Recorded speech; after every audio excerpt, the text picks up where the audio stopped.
Hello students, पिछले video में हम रीजनरेशन के बारे में पढ़ रहे थे। रीजनरेशन में जो है कटे फटे अंग या चोट लग जाने पर अंगों का पुनः निर्माण जो है जो अलग अलग प्राणी में अलग अलग तरह से पाया जाता है पढ़ रहे थे। आज हम पढ़ते हैं कि किस प्रकार से रीजनरेशन जो है अलग अलग प्राणियों में किस प्रकार से पाया जाता है। तो जंतुओं के विभिन्न वर्गों में distribution of regenerative ability in animal kingdom के अंदर अलग अलग प्रकार के जंतुओं में किस प्रकार से पुनरुत्थान की क्षमता पाई जाती है। तो सबसे पहले हम पढ़ते हैं रीजनरेशन इन प्रोटोजोआ, क्योंकि एनिमल किंगडम के अंदर लोअर एनिमल से लेकर हायर एनिमल्स तक रीजनरेशन की क्षमता अलग अलग पाई जाती है। लोअर में पूरा शरीर भी दोबारा से बन जाता है, जबकि हायर में जो है कुछ अंगों तक ही सीमित होते हैं। तो प्रोटोजोआ के जंतु में रीजनरेशन की क्षमता पाई जाती है। ये सामान्यतः विभाजन या प्रस्फुटीकरण के समय दिखाई देती है। प्रयोगकर्ताओं ने पाया कि प्रोटोजोअन जंतुओं के केंद्रक भाग कुछ ही घंटों में सामान्य आकृति प्राप्त कर लेते हैं। प्रयोग में उन जंतुओं में रीजनरेशन की क्षमता अधिक पाई गई जिनमें लंबे मैक्रोन्यूक्लियस या गुरु केंद्रक पाए जाते हैं, जैसे स्टेंटर, स्पाइरोस्टोमम, यूरोलेप्टस आदि। इनके टुकड़ों में केंद्रक या केंद्रक का भाग आने की पूरी संभावनाएं रहती हैं। पूर्णतः केंद्रक विहीन भाग शीघ्र ही नष्ट हो जाता है। जिसमें केंद्रक भाग पाया जाता है उनमें तो रीजनरेशन पाया जाता है, और जिनमें केंद्रक नहीं होता उनमें नहीं पाया जाता।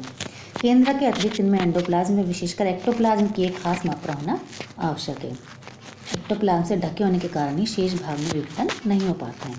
सीलिएट प्रोटोजोआ के टुकड़ों में पुराने ऑर्गेनेल्स विलीन हो जाते हैं तथा नए ऑर्गेनेल्स पुनः एक क्षेत्र में विकसित हो जाते हैं, जिन्हें हम रीजनरेशन फील्ड कहते हैं। अब हम आते हैं रीजनरेशन इन पोरीफेरा, स्पंजों में।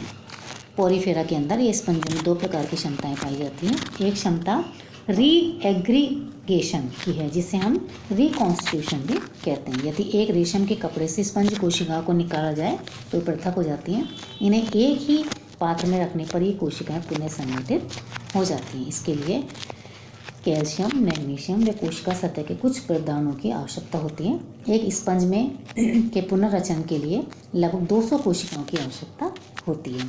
इस प्रकार टूटी हुई स्पंज कोशिकाएं पुनः एकत्र होकर रीजनरेशन कर एक नया जंतु बना लेती हैं। स्पंज के छोटे छोटे टुकड़े भी रीजनरेशन कर स्पंज बना सकते हैं, परंतु इसके लिए इनकी दोनों स्तरों की कोशिकाएं होनी आवश्यक है। उदाहरण के लिए ल्यूकोसोलेनिया में 0.4 mm से छोटे टुकड़े रीजनरेशन नहीं कर पाते, तथा इससे बड़े टुकड़ों में भी रीजनरेशन तभी होता है जबकि इनमें कुछ कोइनोसाइट्स हो।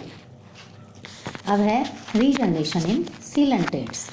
सीलेंटेट जंतुओं में भी प्रोटोजोन और पोरीफेरा जंतुओं की तरह ही मॉर्फोलैक्टिक पुनर्भरण पाया जाता है, अर्थात इनके शरीर के प्रत्येक टुकड़े से संपूर्ण जंतु का परिवर्तन हो जाता है। हाइड्रा नामक सीलेंटेट जंतु पर 1940 में टैम्बले एक साइंटिस्ट था, उसने रीजनरेशन से संबंधित अनेक प्रयोग किए जो 1744 में प्रकाशित थे। उन्होंने बताया कि हाइड्रा के शरीर के 200वें भाग तक से संपूर्ण हाइड्रा का परिवर्तन, मतलब इसके किसी भी भाग को काट दिया तो उसी से एक नया हाइड्रा बन जाता है, बशर्ते उसमें हाइड्रा के दोनों स्तरों की कोशिकाएं हो।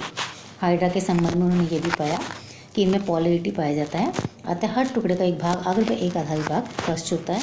जो भाग जंतु में मुख के अधिक निकट रहा होता है वह अग्र होता है, और उससे सदैव आगे के हिस्से ही पनपते हैं। तो इस प्रकार से ये चित्र दिखाया है, इसके अंदर जो है रीजनरेशन की कैपेसिटी हाइड्रा में बताई गई।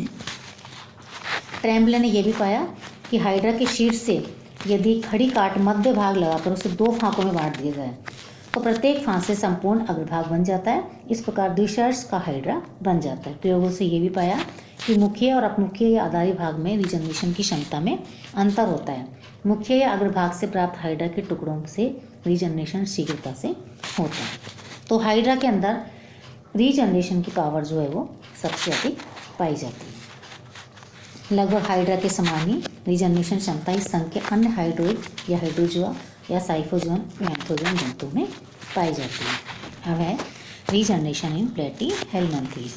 चपटे क्रमियों में प्लेनेरियन जंतु के अतिरिक्त अन्य जंतुओं में कोई उल्लेखनीय पुनरुत्थान की क्षमता नहीं पाई जाती, परंतु प्लेनेरियन जंतु जो होते हैं जैसे डुगेसिया, उसमें भी हाइड्रा के समान काटे गए टुकड़े से संपूर्ण जंतु बनाने की क्षमता पाई जाती है, चाहे वो लंबवत हो या अनुदैर्घ्य हो, या इससे अग्र या पश्च भाग पुनः प्राप्त हो जाते हैं।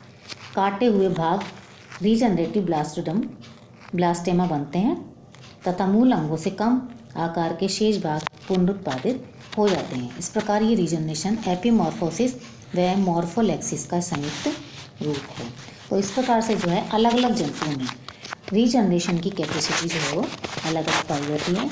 लोअर जो एनिमल्स होते हैं जैसे प्रोटोजोआ, सीलेंटेट, ये जो है इनमें रीजनरेशन की प्रक्रिया अधिक तेज़ी से होती है और इनमें अधिक पाई जाती है। एक छोटे से टुकड़े से भी नया जीव जो है बन जाता है। लेकिन जैसे जैसे हम आगे बढ़ते हैं तो और जैसे जैसे हायर एनिमल्स की तरफ हम बढ़ते हैं तो हायर एनिमल्स में रीजनरेशन की क्षमता जो है वो कम होती चली जाती है। वो केवल कुछ चोट लगने या कुछ टूट फूट अंगों के टूट फूट से संबंधित ही होती है। तो अब हम प्लेटियल लैंग्वेज के बाद आगे के जो फाइलम है उनमें हम रीजनरेशन की क्रिया को जो है वो आगे पढ़ेंगे। इस वीडियो में इतना ही। Thank you.